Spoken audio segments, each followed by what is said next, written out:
Hi viewers,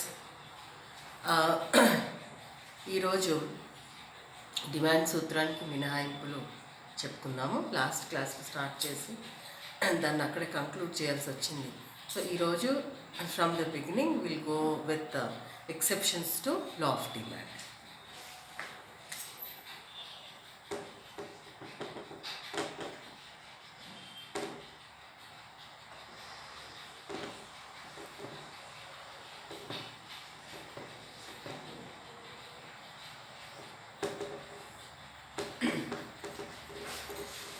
okay, last క్లాస్లో మనం చెప్పుకున్నాం డిమాండ్ సూత్రం అంటే ఏంటి.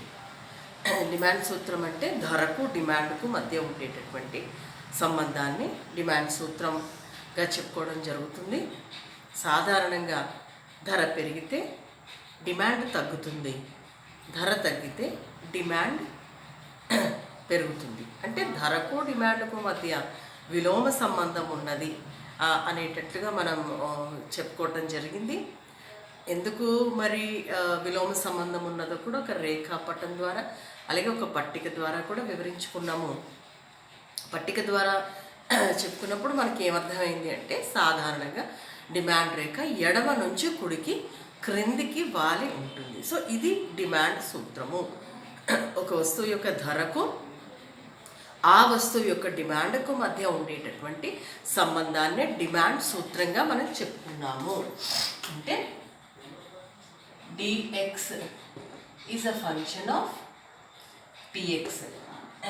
x అనేది వస్తువు తీసుకుంటే ఒక వస్తువును ఎప్పుడు డిమాండ్ చేస్తారు అన్నప్పుడు అనేక అంశాలు ఉన్నాయి. కానీ మనం సూక్ష్మ అధ్యయనం చేస్తున్నప్పుడు సెటిరస్ పారిబస్ అంటే మిగతా అంశాలన్నీ కూడా ఒక వస్తువు యొక్క డిమాండ్ దేనిపై ఆధారపడుతుంది అనే అన్ని అంశాలన్నిటినీ మనం కాసేపు స్థిరంగా ఉన్నాయని ఊహించుకుంటూ కేవలం ఆ వస్తువు ధరలో వస్తున్నటువంటి మార్పుల అనుగుణంగా డిమాండ్ ఏ విధంగా మారుతుందో కేవలం ధరకు డిమాండ్కు మధ్య సంబంధాన్ని చూసినప్పుడు అది దాన్ని ఏమంటున్నాము డిమాండ్ సూత్రంగా చెప్పుకోవటం జరుగుతుంది. సాధారణంగా ధర పెరిగితే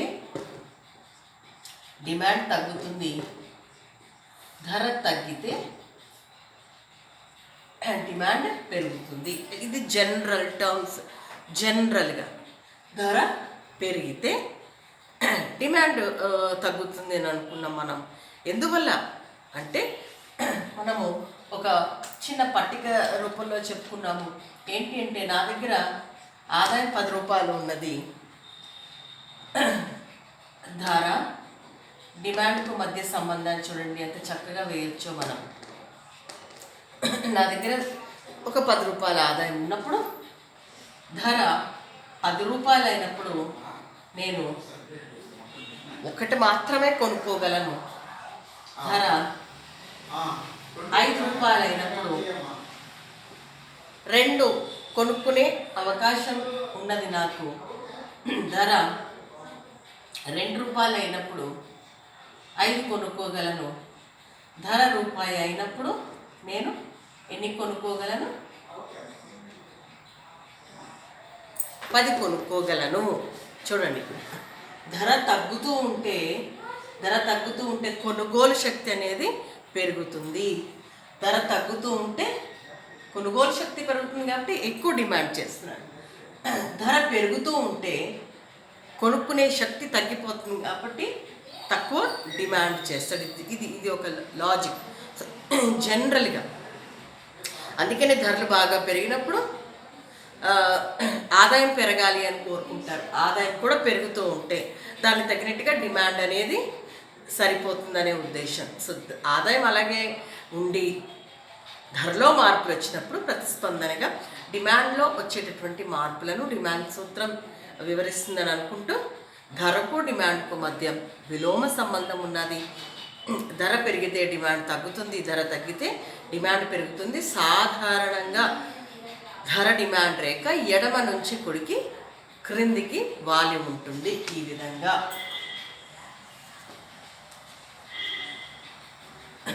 ఇక్కడ ధర తీసుకున్నాము, ఇక్కడ డిమాండ్ తీసుకున్నప్పుడు ఎక్కువ ధర దగ్గర తక్కువ కొంటున్నారు, ధర తగ్గితే ఎక్కువ కొంటారు. సో డిడి డిమాండ్ రేఖ ఎడమ నుంచి కుడికి క్రిందికి వాలి ఉన్నాయి. ఓకే, ఇది డిమాండ్ సూత్రము. డిమాండ్ సూత్రానికి మినహాయింపులు, exceptions to law of demand. ఇదేంటంటే కొన్ని సందర్భాల్లో వినియోగదారుడు ధర పెరిగితే ఎక్కువ డిమాండ్ చేస్తాడు, ధర తగ్గితే తక్కువ డిమాండ్ చేస్తాడు. అంటే డిమాండ్ సూత్రానికి వ్యతిరేకంగా జరుగుతున్నటువంటి ఈ చర్య, దాన్ని మనం ఏమంటున్నాం, కొన్ని సందర్భాల్లో మినహాయింపులుగా మనం చెప్పుకోవచ్చు. అంటే డిమాండ్ సూత్రానికి వ్యతిరేకంగా జరుగుతుంది చర్య. So exceptions to law of demand అంటే ఏంటి అంటే, ధర పెరిగినప్పుడు ఎక్కువ కొంటాడు, ధర తగ్గితే తక్కువ కొంటాడు. ఇది డిమాండ్ సూత్రానికి ఏమంటున్నాం, వ్యతిరేకంగా జరుగుతున్నటువంటి చర్య. ధర డిమాండ్ రేఖ ఎడమ నుంచి కుడికి పైకి వాలి ఉంటుంది. ఇక్కడ ఇది ధర తీసుకుందాం, ఇది డిమాండ్ తీసుకుందాం. ఎక్కువ ధర దగ్గర ఎక్కువ కొనుగోలు చేయటం, ధర తగ్గితే తక్కువ కొనుగోలు చేస్తారు. కాబట్టి ఈ విధంగా డిమాండ్ రేఖ ఎడమ నుంచి కుడికి పైకి వాలి ఉంటుంది. సాధారణంగా ఇది డిమాండ్ రేఖ ఎడమ నుంచి కుడికి క్రిందికి వాలి ఉంటే, మినహాయింపుల్లో కొన్ని ప్రత్యేకమైనటువంటి పరిస్థితుల్లో డిమాండ్ రేఖ ఎడమ నుంచి కుడికి పైకి వాలి ఉంటుందంట. ఇలా ఎందుకు జరుగుతుంది? ఎందుకు కొన్ని సందర్భాల్లో వినియోగదారుడు డిమాండ్ సూత్రానికి వ్యతిరేకంగా ఎందుకు ప్రవర్తిస్తున్నాడో, ఓకే, ఆ చెప్పుకునేటటువంటి అంశాన్ని డిమాండ్ సూత్రానికి మినహాయింపులుగా చెప్పుకోవచ్చు. మనం కొన్ని ప్రత్యేకమైనటువంటి సందర్భాలు చెప్పుకుందాం. సో ఒక 4 అంశాలు చెప్పుకుందాము. ఒకటి, గిఫెన్ పారాడాక్స్. రెండవది వెబ్లెన్ వూడ్స్. మూడవది స్పెక్యులేషన్ లేదా స్పెక్యులేటివ్ మార్కెట్. నాలుగవది price of a commodity in relation to it's value. Okay, 4 అంశాల్లో చెప్పుకుందాం మనము. గిఫెన్ వైపరీత్యము, వెబ్లెన్ వస్తువులు, తర్వాత అంచనా వ్యాపారము, నాలుగవది ఏంటి అంటే ఒక వస్తువు యొక్క ధరకు మరియు ఆ వస్తువు యొక్క విలువకు మధ్య ఉండేటటువంటి సంబంధాన్ని. సో ఈ 4 అంశాలలో మనము వినియోగదారుడు డిమాండ్ సూత్రానికి వ్యతిరేకంగా ఏ విధంగా ప్రవర్తిస్తున్నాడో చెప్పుకున్నాం. సో మొట్టమొదటిది గిఫెన్ వైపరీత్యం. ఇది మొట్టమొదటిసారిగానట రాబర్ట్ గిఫెన్ 1850లో ఈ యొక్క పరిశీలన చేయటం జరిగింది, అధ్యయనం చేయటం జరిగింది. ఏమిటి అంటే, ఇంగ్లాండ్లో ఒక ఫ్యాక్టరీలో పనిచేసేటటువంటి కార్మికులు శ్రామికులు అంటున్నాం కాబట్టి శారీరక శ్రమ చేసేటటువంటి కార్మికుల యొక్క ఆహార శైలిని ఆయన అధ్యయనం చేస్తున్నాడట. ఏంటి అంటే వాళ్ళ ఆహారము మాంసము మరియు బ్రెడ్. ఓకే, మాంసము బ్రెడ్ అనేది వాళ్ళ ప్రధానమైనటువంటి ఆహారం. అది తీసుకోవటం, వాళ్ళకు ఉండేటటువంటి పని గంటల్లో పని చేయటం అనేది ఒక దినచర్యలా జరుగుతున్నటువంటి క్రమంలో ఈ 1850లో ఏం జరిగింది అంటే, బ్రెడ్ ధర విపరీతంగా పెరిగిపోయిందట ఒకానొక సందర్భంలో. బ్రెడ్ ధర పెరిగినప్పుడు బ్రెడ్ యొక్క డిమాండ్, మనం ఏమనుకుంటా ఉంటే ధర పెరిగితే డిమాండ్ తగ్గుతుంది, ధర తగ్గినప్పుడే డిమాండ్ పెరుగుతుంది అని అనుకున్నా. కానీ బ్రెడ్ ధర పెరిగినప్పుడు కూడా బ్రెడ్ యొక్క డిమాండ్ అనేది ఏమాత్రం తగ్గట్లేదట.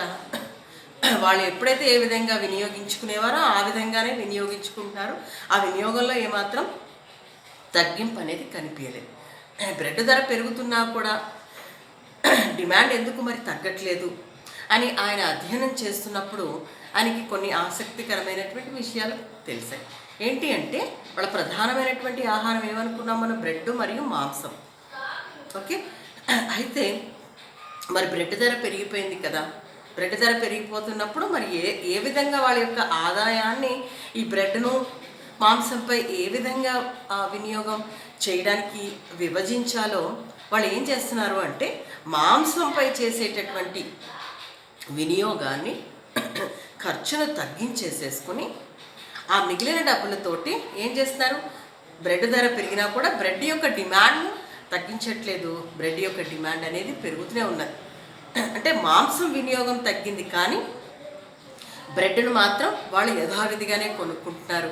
ఎందుకు అని ఆయన అధ్యయనం చేసినప్పుడు ఏమర్థమైంది అంటే, బ్రెడ్ ధర పెరిగినా కూడా వాళ్ళ దగ్గర సరిగ్గా ఆదాయం సరిపోనప్పుడు కూడా వాళ్ళు ఏం చేస్తున్నారు, మాంసంపై చేసేటటువంటి ఖర్చును తగ్గించేసేసుకుని ఆ మిగిలిన డబ్బులతోటి బ్రెడ్నే కొనుక్కుంటున్నారు. బ్రెడ్ అనేది వాళ్ళ ప్రధానమైన ఆహారం, శ్రేష్టమైన ఆహారం.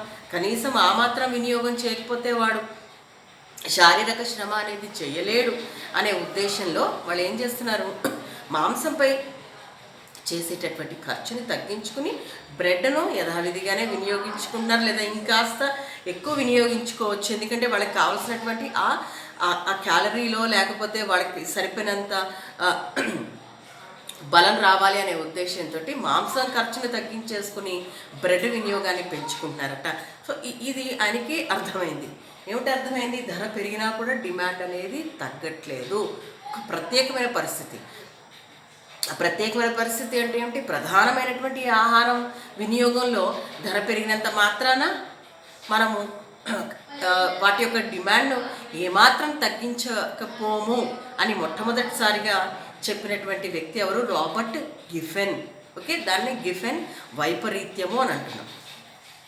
ఓకే, బ్రెడ్ ధర పెరిగినా కూడా బ్రెడ్ యొక్క డిమాండ్ పెరుగుతూనే ఉన్నది. వాళ్ళు ఏం చేశారు, మాంసంపై ఖర్చును లేదా మీట్ కన్జంప్షన్లో కాస్త తగ్గించేసుకుని ఆ మిగిలిన డబ్బులతోటి బ్రెడ్ని కొనుగోలు చేయటం జరుగుతూనే ఉన్నది. సో బ్రెడ్ ధర పెరిగినా ఏమాత్రం బ్రెడ్ యొక్క డిమాండ్ అనేది తగ్గట్లేదు. సో మొట్టమొదటిసారిగా గిఫెన్ గుర్తుపట్టారు, రాబర్ట్ గిఫెన్ గుర్తుపట్టారు. ఇంగ్లాండ్లో కార్మికుల ఆహార శైలిని వివరించి మొట్టమొదటిసారిగా చెప్పారు. కాబట్టి దీన్ని మనము గిఫెన్ వైపరీత్యంగా చెప్పొచ్చు. ఇది ఏంటంటే ఒక ప్రత్యేకమైన పరిస్థితి అనేది ఏమీ లేదు. సాధారణంగా ప్రధానమైనటువంటి ఆహారం వినియోగంలో అది వాళ్ళు తీసుకోవాలి అనే ఉద్దేశం ఉన్నప్పుడు ఎంత ధర పెరిగినా కూడా వినియోగం అనేది తగ్గదు అని గుర్తించినటువంటి వ్యక్తి గిఫెన్. జనరల్గా జరుగుతూనే ఉంటుంది కానీ దాన్ని ఆయన గుర్తించారు కాబట్టి దాన్ని గిఫెన్ వైపరీత్యం అని చెప్పారు. రెండవది వెబ్లెన్ వస్తువులు. ఇది చెప్పినటువంటి ఆర్థికవేత్త ఎవరు అంటే వెబ్లెన్. సో వెబ్లెన్ ఏం చెప్తున్నారు అంటే, సమాజంలో చూడండి వ్యక్తుల యొక్క వినియోగం, కన్జంప్షన్ ప్యాటర్న్స్, బిహేవియర్ ప్యాటర్న్స్ ఏ విధంగా ఉంటాయి అనే సందర్భంలో వెబ్లెన్ వస్తువులు, వెబ్లెన్ చెప్పినటువంటి ఈ ప్రత్యేకమైనటువంటి వస్తువులు కానివ్వండి, వ్యక్తుల గురించి కానివ్వండి మనం ఖచ్చితంగా అధ్యయనం చేయాల్సింది. ఎందుకంటే ఒక వస్తువు యొక్క కొనుగోలు వ్యక్తి యొక్క మానసిక పరిస్థితిపై ఎలా ఆధారపడింది అనేది కూడా, the behaviour of the consumption pattern of the consumers. వ్యక్తి ఒక వస్తువును కొనుగోలు చేయటంలో ఎన్నెన్నో అంశాలను మనం పరిగణలో తీసుకుంటాడు అనుకుంటూ మొట్టమొదటిసారిగా చెప్పినటువంటి వ్యక్తి వెబ్లెన్. వెబ్లెన్ వ్యక్తి యొక్క ఒక సైకాలజీ గురించి చెప్పడం జరిగిందని చెప్పొచ్చు. సో వెబ్లెన్ వస్తువులు అంటే ఏంటి అంటే, సమాజంలో ఉన్నట కొంతమంది ప్రత్యేకమైనటువంటి వ్యక్తులు వాళ్ళు ఏ విధంగా ప్రవర్తిస్తారు అంటే, ధర పెరిగినప్పుడు మాత్రమే ఎక్కువ కొనుగోలు చేస్తారు, ధర తగ్గినప్పుడు తక్కువ కొనుగోలు చేస్తారు అని చెప్పి ఆయన అధ్యయనం చేశారు. మరి వాళ్ళు కొనుక్కునేటటువంటి ఆ ప్రత్యేకమైన వస్తువులుని ఆయన ఏమంటున్నాడంటే వెబ్లెన్ వస్తువులు అని అంటున్నాడు. They are called as Veblen goods or Veblen commodities. Okay, మరి ఏంటి వెబ్లెన్ వస్తువులు? నాకు చెప్పాను, సమాజంలో కొంతమంది ప్రత్యేకమైనటువంటి వాళ్ళు ఉంటారు. వాళ్ళకి ధర పెరిగితే సంతోషదాయకం, ధర పెరిగినప్పుడు ఎక్కువ ఉత్సాహం అనిపిస్తుంది, ఎక్కువ కొనుక్కోవడానికి సిద్ధపడతారు. అదేమిటండి అంటే, కొంతమంది ఉంటారు బాగా ఎక్కువ ధర దగ్గర వజ్రాలు బాగా ఎక్కువ ధరకు అందుబాటులో వస్తున్నాయి అన్నప్పుడు వాళ్ళ యొక్క డిమాండ్ అనేది పెరుగుతుంది. అంటే వాళ్ళు సమాజంలో ఒక ప్రత్యేకమైనటువంటి వ్యక్తులుగా, ప్రజలు, జనాలు, వేరే వాళ్ళు సమాజం గుర్తించాలనే ఒక ఆలోచనతో ఉండేటటువంటి వ్యక్తులు ధర పెరిగినప్పుడు ఎక్కువ కొనడానికి సిద్ధపడతారు, ధర తగ్గినప్పుడు వాళ్ళు తక్కువ డిమాండ్ చేస్తారు లేదా తక్కువ కొనుక్కుంటారు. ఓకే, సో అంటే ఒక ప్రత్యేకమైనట్టుగా వాళ్ళని గుర్తించాలనే ఉద్దేశంతో విలాస వస్తువులు, పెద్ద పెద్ద బంగ్లాలు, ఓకే, కార్లు, అలాగే వజ్రాలు, వైడూర్యాలు, బంగారం. సాధారణంగా బంగారం ధర తగ్గితే మధ్య తరగతి వాళ్ళు ఎక్కువ కొనుక్కోవడానికి సిద్ధపడతారు. కానీ ధనికులు ఏమనుకుంటారంటే బంగారం ధర పెరిగినా కూడా మేము ఎక్కువే కొనుక్కుంటాం. అంటే వాళ్ళు ఒక ప్రత్యేకంగా ప్రజలు గుర్తించాలి అనే ఒక ఆలోచనలో ఉండేటటువంటి వ్యక్తి. మరొక చిన్న ఉదాహరణ చెప్తాను నేను వెబ్లెన్ వస్తువులకు. ఏంటి అంటే, వినాయక చవితి లడ్డూను వేలం వేసినప్పుడు కొంతమంది ఎంత ధర ఎక్కువ పెట్టి కొనుక్కుంటే మాకు అంత గుర్తింపు ఉంటుంది అనే ఆలోచనతోటి వాళ్ళు ఎక్కువ ధర దగ్గర కూడా ఎక్కువ కొనుక్కోవడానికి, ఉత్సాహంగా ఉండడానికి ఇష్టపడతారు. సో అలాంటి వాళ్ళంతా కూడా ప్రత్యేకమైనటువంటి వాళ్ళు. వేలంపాట్లో ఎక్కువ ధర కావాలంటే కూడా yes we are ready to pay, మాకు వినాయకుడు లడ్డు కావాలి అనే ఉద్దేశంతో వాళ్ళలో ఉత్సాహం కనిపిస్తూ ఉంటుంది. వేరే వాళ్ళ ధర పెంచినా కూడా వీళ్ళు ఎంత ధర అయినా మేము కొనుక్కోవడానికి సిద్ధపడతాం. సో అందరూ అలా ఉండరు కాబట్టి ఒక ప్రత్యేకమైనటువంటి వ్యక్తులుగా వీళ్ళని మనం చెప్పొచ్చు. వీళ్ళు సమాజంలో గుర్తింపు కోసం తాపత్రయపడతారు. ఓకే, సో ఎక్కువ ధర దగ్గర ఎక్కువ డిమాండ్ చేస్తారు, ధర తగ్గితే తక్కువ డిమాండ్ చేస్తారు. సో అలాంటి ప్రత్యేకమైనటువంటి వాళ్ళు కొనుగోలు చేసేటటువంటి ప్రత్యేకమైనటువంటి వస్తువులను వెబ్లెన్ వస్తువులుగా గుర్తించాడు వెబ్లెన్. ఓకే, రెండవది. నెక్స్ట్ మూడవది అంచనా వ్యాపారం, స్పెక్యులేషన్ అని. ఈ అంచనా వ్యాపారం అనేది సాధారణంగా షేర్ ధరలు, ఓకే, బాండ్ ధరలు, అంటే పెట్టుబడి కోసం చేసేటటువంటి ప్రయత్నంలో భాగంగా అంచనా వ్యాపారాన్ని మనం చెప్పుకుంటూ ఉంటాము. ఈ వాటా అంటే ఒక సంస్థలో మనము కొనుగోలు చేయడానికి, పెట్టుబడి పెట్టడానికి మనం ఏం చేస్తున్నాము, వాటా కొనుక్కుంటున్నాం, షేర్ కొనుక్కుంటున్నాం. షేర్ ధరలు పెరిగాయి అనుకోండి, అంచనా వ్యాపారంలో ప్రైస్ ఆఫ్ షేర్ పెరుగుతుంది. ఓకే, ఒక పాజిటివ్ సైన్ కనిపిస్తూ ఉంటుంది. ప్రైస్ ఆఫ్ షేర్ అంటే వాటా పెరుగుతూ ఉంటే, నేను ఎక్కువ కొనుక్కుంటే నాకు ఎక్కువ లాభాలు వస్తాయి అనే ఉద్దేశంలో షేర్ ధర పెరగటం అనేది ఒక శుభ సూచకం పెట్టుబడిదారుడికి. So price of share is increasing. వాడు ఏం చేస్తాడంటే ఇంకా కూడా డిమాండ్ చేస్తాడు. దే విల్ ఇంక్రీజ్ దేర్ ఏమంటారు, డిమాండ్ ప్యాటర్న్. ఎక్కువ షేర్లు కొనుక్కోవడానికి సిద్ధపడతారు. ఎందుకంటే బాగా ధరలు పెరిగిపోయాక అప్పుడు ఒకవేళ తను అమ్ముకున్నా కూడా తనకి లాభాలు వస్తాయనే ఉద్దేశంతో, సో షేర్ ధర పెరుగుతుంది అంటే రాబోయే కాలంలో ఇంకా పెరుగుతుంది అనే ఉద్దేశంతో డిమాండ్ను పెంచుతూనే ఉంటాడు. అలాగే షేర్ ధర తగ్గింది అనుకోండి, తగ్గుతూ ఉంటే ఎక్కువ షేర్స్ కొనుక్కోడు. ఎందుకంటే ఇప్పుడు నేను కొనుక్కున్నాను, చవకగా ఉన్నప్పుడు కొనుక్కున్నాను, ఏమో దానికి ఇంకా తగ్గిపోయే అవకాశం ఉంటుందేమో, ఇంకా తగ్గిపోతే నేను ఒకవేళ అమ్ముకుంటే నాకు నేను కొనుక్కున్న దానికంటే కూడా లాభం తగ్గిపోతుందేమో, నాకు వచ్చే ధర తగ్గిపోతుందేమో, నాకు నష్టం వస్తుందేమో అనే ఉద్దేశంతో షేర్ ధరలు బాగా తగ్గినప్పుడు ఒకవేళ తను ఇంకా తగ్గుతాయని అనుకుంటే, if is forecasting a negative price fall in the share, then he will not demand. అంటే తను ఊహించుకుని ఇప్పుడు షేర్ ధర తగ్గుతున్నది, ఇంకా కూడా తగ్గుతుంది అనే ఒక ఆలోచనలో ఉంటే ఖచ్చితంగా షేర్లు కొనుక్కోడు, డిమాండ్ను తగ్గించేస్తాడు. అలా కాకుండా షేర్ ధర పెరుగుతుంది, రాబోయే కాలంలో ఒక పాజిటివ్ దృక్పథంతో ఇంకా పెరుగుతుంది అనే ఆలోచనలో ఉంటే మాత్రం, తనకి లాభాలు గడించుకోవాలనే ఉద్దేశం ఉంటే మాత్రం ఏం చేస్తాడు, ఎక్కువ డిమాండ్ చేస్తాడు. షేర్ ధర తగ్గుతుంది, ఇంకా డౌన్ఫాల్ ఉంటుంది అనే ఆలోచనలో ఉంటే మాత్రం షేర్ను ఎక్కువ కొనుగోలు చేయడం, డిమాండ్ అనేది తగ్గించేస్తాడు. సో అంచనా వ్యాపారం అంటున్నది అంటే ఆ పెట్టుబడిదారుడు కరెక్ట్గా అంచనా వేసేటటువంటి పరిస్థితులలో ఆయనకి లాభాలు వస్తాయి. అంచనా సరిగ్గా వేయలేదు అనుకోండి, నష్టాలు కూడా వచ్చే అవకాశం ఉంటుంది. మనం చూస్తూనే ఉంటాం, కొంతమంది పెట్టుబడిదారులు ఎలా ఉంటారంటే రాత్రికి రాత్రులే కుబేరులు అయిపోతూ ఉంటారు. కొంతమంది రాత్రికి రాత్రులే సరిగ్గా అంచనా వేయలేనటువంటి సందర్భాల్లో నష్టాల్లో కూడా కూరుకుపోయే అవకాశం ఉన్నది. సో ఈ అంచనా వ్యాపారం అనేది సరైనటువంటి అంచనాతోటి ముందుకు వెళితేనే పెట్టుబడిదారులకు లాభాలు, లేకపోతే సమస్యలు, నష్టాల్లో చిక్కుకునే అవకాశం కూడా ఉంటుంది. సో ఈ డిమాండ్ సూత్రానికి మినహాయింపుల్లో ఇది కూడా ఒక పాయింట్గా చెప్పుకోవచ్చు. అంచనా వ్యాపారం లేదా speculation.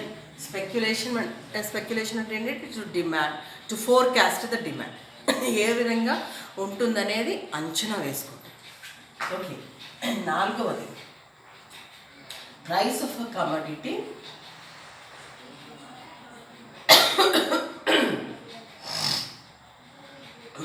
In terms of its value. అంటే ఒక వస్తువు యొక్క ధరకు ఆ వస్తువు యొక్క విలువకు ఉండేటటువంటి సంబంధాన్ని వినియోగదారుడు పరిగణలో తీసుకుంటే అప్పుడు ఎలా స్పందిస్తాడో చూద్దాం. ధర పెరిగినప్పుడు ఎక్కువ డిమాండ్ చేస్తాడు, ధర తగ్గినప్పుడు తక్కువ డిమాండ్ చేస్తాడు. ఇదేంటి, ఈ రెండిటికి సంబంధం ఏంటి అని అనుకోవచ్చు. వినియోగదారుడు ధర పెరిగింది, ఎక్కువ ధర పెట్టి కొనుక్కున్నాను కాబట్టి ఇది ఎక్కువ విలువైన వస్తువు అనే ఒక ఆలోచన వచ్చింది అనుకోండి. నేను కొనుక్కునేటటువంటి వస్తువు వల్ల నాకేమి ఇబ్బంది లేదు, నేను ధర పెట్టి ఎందుకు ఎక్కువ ధర పెరుగుతుంది, అది ఎక్కువ విలువైన వస్తువు కాబట్టే ధర పెరిగింది అనుకుంటా.